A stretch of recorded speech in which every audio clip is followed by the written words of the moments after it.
Naguma, Faya, Irda, Yabatari, Naga, Aptayer or Dune, Yom,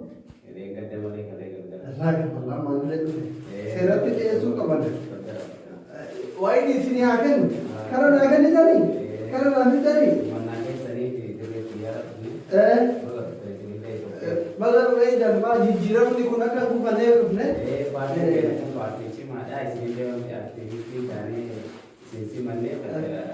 party but I didn't company what I can call you Aptayan Yom.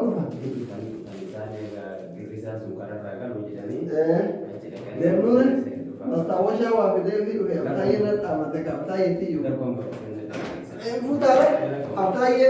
Aptayan Nabarani, Aptayan Nabara. Ashama daawwattoota OBN sagalee ummata istiidiyoo Finfinnee irraa baga nagaa jiraattan akkam nagaa keessanii har'a keessummaa diiyaaspooraa namoota hedduu qabadhee isinii dhiyaadheera isaan keessaa muraasni na biratti argamu mee keessummaa keenya kallattii maangara istiidiyootti seenaa baga nagaa dhuftan Baga nagaa maraida. Ashi baga nagaa dhuftan mee eenyu isiniin jedhanii eessarraa dhuftan Maqaan kiyyaa Hordofaa Muhammad jedhama. Ililii keessan qabadha. Maqaan qabsoo Sheekh Abbuuta. Mee maal jettan? Maqaan Hordofaa Muhammad jedhama. Maqaan qabsoo Sheekh Abbuuta naan jedhama maqaan qabsoo. Eessarraa dhuftan? Minnesota Minneapolis yookiin Oromiyaa xiqqoo Ameerikaa. Hayyee baga nagaa dhuftanii isin qabsaa'aa kenna yeroo dheeraa teettanii paartii kenna paartii badhaadhinaatiif sagalee nama ta'aa turedha. Guyyaa har'aa Abtaayyeen rakkoo girrisoonni Burraayyuu irratti uumaniif dhufuu hin dandeenye ammaaf koreen isin simatee jira. Koreen kun mana algaa akkasii qabe dhageenya jirra. Mee isin paartii kanarraa maaltu isin hawwate? Hojiin isin alatti hojjettan hojii akkamitti ture? Mee akkamitti hin toltu? Paartii kanarraa tokkoffaa wanni paartii kanarraa nu hawwate nu diiyaaspooraa biyya faranjii keessatti waggaa dheeraa udaan faranjii dhiqaa ture. Saree faranjii dhiqaa ture. Mana faranjii xaragaa ture.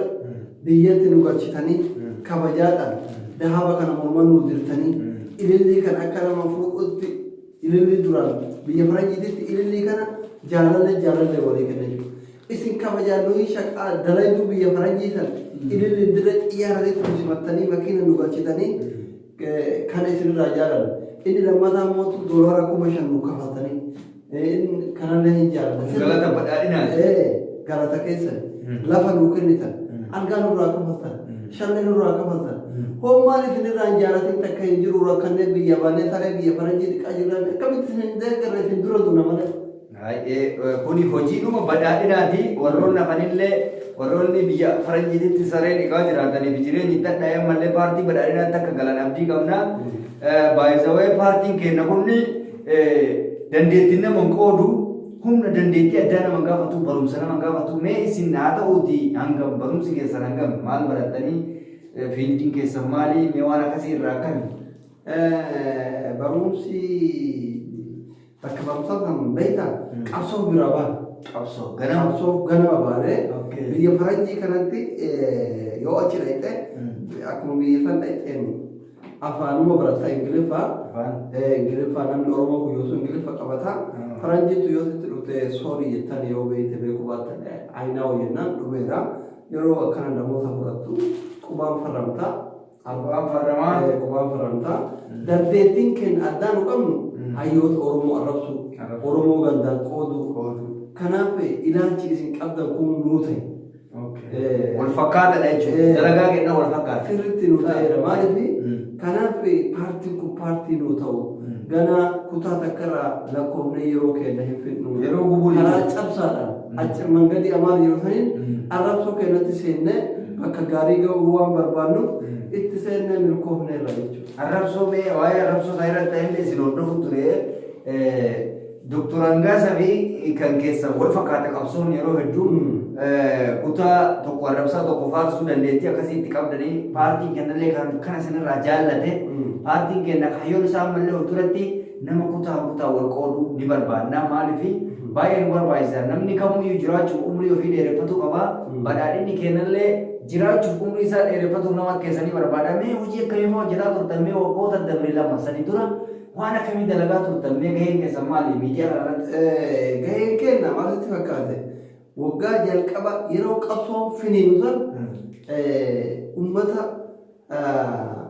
wallaggaa kan arrabsaa Oromoo Arsii farsaa ture. Yeroo san? Wallagga arrabsaa Oromoo farsina. Hayyuu wallagga arrabsaa Arsii farsina Harargee farsina. Oromummaa fa'aa irraa mul'ina akka waan nu kennineefitti. Muka fa'aa jalatti dhalate jennaan. Shaan qillaa jennaan. Loqonni keenya fakkeenya arrabsoo keenya.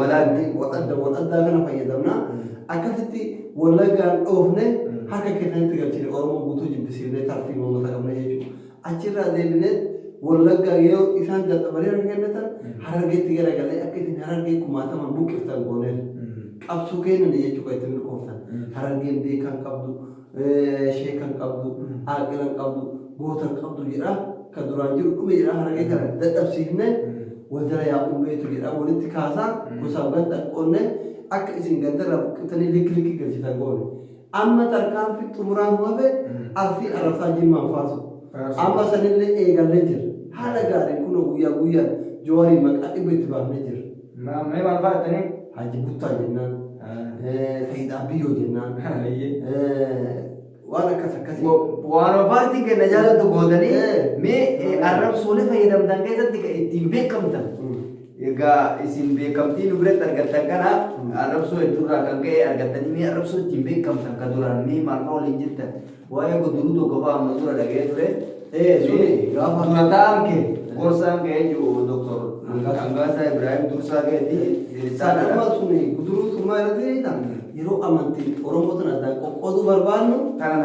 Qoqqooduu barbaannu akka warri uummanni Oromoo kiristaanaa bishaan biyya isiin jirre yookiin dhiqannee fakkeessine teessa hunduu guduruu qabdii uddaan sirra gogee jira. Nuti uummanni Islaamaa guyyatti yeroo shan dhiqannaa yoo gaggargalchee yeroo hunduu ta'e qulqulluu qabaata kan qabdu jennee somnee akka uummanni Islaamaa godhata. Kiristaana Islaamaa waliin bu'u goona. Hojii gaarii yeroo barbaanne ganda keessa garagalchine ganda nama arrasanii waliin bu'u. Akkasitti baay'ee fudhatama argatee arabni sun fudhatama argatee ammallee araba keenya keessa kaayyaadatu tokko jira. Daawud ibsaa kanarraa Oromummaa murqinee maqaa isaa Oromummaa shoggidee goone akka inni Dubaay irraa mallaqa qabu baankii qabu hundatti galchine amma akka Jawaariitti jirra qabsoo qophituun Jawaariirra jirra itti milkoofnaalleedha isinummaan nuti paartiin badhaadhaa yeroo kamiyyuu wanti isiniif waadaa galu tokko arrabsoon keessan daran hammaachaa deemnaan hojiin nuti isiniif qabnuu fi wanti nuti badhaasa addaa nuti isiniif qabnu akkasumas daran cimaa abbichuun kenna akkuma isin argitan hojii bobboonsaa hojjetaa nama hin baranne nama dandeettii arrabaa qabu hundaa walitti qabuudhaan sagalee ofii taasisuu barbaanna akkasumas immoo namoota maraatanii karra jiran namoota mootu daa'imman xixiqqoolee warra siyaasni galiiniif kana wantoota adda addaa bitee uffisee deeggarsa kenna baay'isaa isin amma sirriitti isin hojjetu qabdan kutaa keessanitti galtanii kutaa biraa kutaa jibbisiisuu paartii kana dirqamaan fudhachiisuu doorsisan mootummaa hojii jirra qaama mootummaa hojii jirra ka jedhu waan akkana irratti akka dalaydamee amma fakkeenya bakka diyaaspooraan irra dhufee tokkotti kaayyoon kee gaafa biyya kee galte maali? Immoo abtaayyee wajjin maal dalaguuf karoorfatte? Kaayyoon kiyya tokkoffaan wanni ani paartii keessatti makameef ani kun nama waggaa dheeraa dalaytuu ture biyya namaatiif. Keeniyas maaliif manaa godhi Keeniyaa waggaa meeqa turte maaliif ajjite jeesane? Keeniyaa waggaa 35 akkas ture. Waggaa 35 achirraan biyya Ameerikaa bakka achirra Ameerikaa dhaqe. Okay, tibuufi. Achirra Ameerikaa dhaqe. Ameerikaa kunoo barana waggaa 12 almost 15 sana. 50 sana. Ingilizanyano. Ingiliffa rakkoo qabu. Nuti biratti Ingiliffi biyya keessa keessanii qabaatan keenya garagara waan ta'eef almost 15 sana. 15 sana yaa. 15 sana. Okay, kana achitti yoo qabsoo keessa turtan jechuudha. Mee maatii keessa qabatanii galtan moo kophaa galtan? Maatiin ammaa fi maal beektaa? Yeroo akka wal abitaayyeen jedhetti kondominiyeemii nu kennamee wanni hundi qophaa'ee finna waan ta'eef ammaa fi maatii finnee galatu. Abtaayee hojii quunnamtiin isin gootan jira asin bilbilaan ta'ee. Halkanii guyyaa waliin dubbannaa keessaffaa barreessanii erga rakkoo beekamu gaafa duraanii ijoollee girri taataniitu ijoollee kaayiroo jirtu fa'aa nu barreessaa turanii amma immoo haga jiran walqabne ganuu irratti jarri beekan yaadni keenya garagara ta'e qabdu sun deeggaruu eegalee kan jira wallolee irraa abtaayee halkanii guyyaa kana godhu yoo lafa barbaadde ebaluun arrabse yoo mana barbaadde ebaluun arrabse yoo gaafa dhufte waan akkanaa barbaadde ganda namaa arrabse jedhanii ganamaa gargara nu ergan jechuudha. Keessattuu anarrallee hoogganaa biyya Doktor Hangaasa duuba ta'anii akkana jedhanii anillee ajaja isaan isaanitti kennan waan isaan irratti kennanii akkasitti wajjaa qoonnee akkuma isin argitan kanan duula cimaa godhaa turre ummata illee hiriira kan hunda akkasitti baasaa turre ka isaanii bisheensaa turre wanti nu isiniif hin ta'in hin jiru ilaa wareegaa lubbuu kennatti baasaa jirre. Amma wanti sooshaal miidiyaa haaraa dhageessifamaa jiru tokko abtaayee warri deeggaruun isaatu anfooloo akka ta'u taasifamanii dhiibbaan dura godhaara. Abtaayeen immoo akka miidiyaa kennafama duratti ibsanitti dandeettii keessan kun sagaleen keessa yoo hir'ate wanti hunduu murama wanni jedhu wayitu jira. Siitizanii biyya sanii dhabdanii kana dhabuu hin dandeessanii mee isin akkam waan kanarratti akkam ta'uuf deemtan duratti abtaayeen akka jedhetti waadaa isaanii yoo isin hin guunne malli keessan maalime akka TV OBN kanaaf himtan. Kuni nuti abdii qabna yoo qabame maal waliigalteen kenna foolon yoo osoo hin taane arrabsoodhaan dandeettii arrabsoodhaan dandeettii Oromoo qoqqooduutiin nuti immoo Oromoo qoqqooduu itti fufnee jira namni wal fixaa jira Oromoon guyyaan dhumaa jira hidhamaa jira akka isinii tolu godhaa jira waan ta'eef fooloo jalaa baanii bawwaasanii rakkoo miti ergaan kennan bira yoo ga'e Oromoo walotte nuti dalagaan teenna nama arrabsinee jiraatudha malee baay'ina foolootiin yoo taate immoo meeqaa qabe ka mana miliyoona qabu kan caalu. Kanaaf noo maatar yoo fedhan mallee haa baay'anii yoo fedhan haa baay'anii.